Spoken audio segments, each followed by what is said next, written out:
So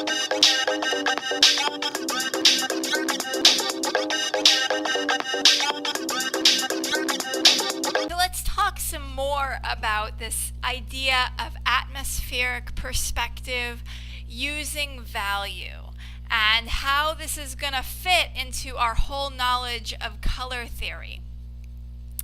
Now, atmospheric perspective is an idea that comes from fine art, and I want to demonstrate it with a couple of my own paintings that I've done in Photoshop.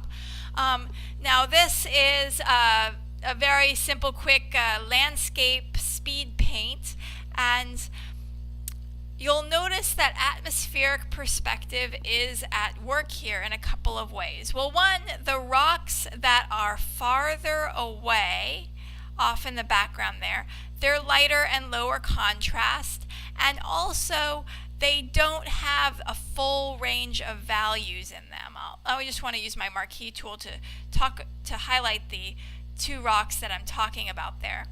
See, they're farther away, and they don't have the full range of values. If you look at this one rock here that's closer, it has a more full range of value. It has light gray, white, dark gray, medium gray, and really, really dark values. But the ones in the distance don't have as many values. They have more mid-range values, and they're lower contrast. Now here is, even though this design here, this illustration is more kind of flat and two-dimensional, when I painted this, I wanted to use the idea of atmospheric perspective as well. So the background mountains and bushes, look, they're very, very light and low contrast. And in fact, you know, the three bushes that are in the foreground are darker than the ragged sort of long grass in the background, and then the mountains in the background.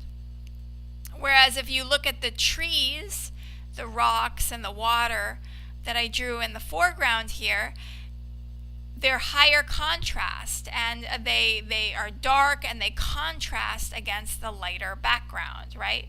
And we also see a lot more of a fuller range of values in the foreground elements. Something else that you're going to notice with atmospheric perspective, and here's another one, is that something that really helps is reducing the saturation of your background elements, whether it's an illustration, a painting, or just a simple graphic design that you're making for a website. Right, if you lower the saturation of whatever background element, the background elements might just be secondary elements in your design. They might be elements that are not the focal point. See, I'm just using my saturation blending mode to desaturate those trees in the background there.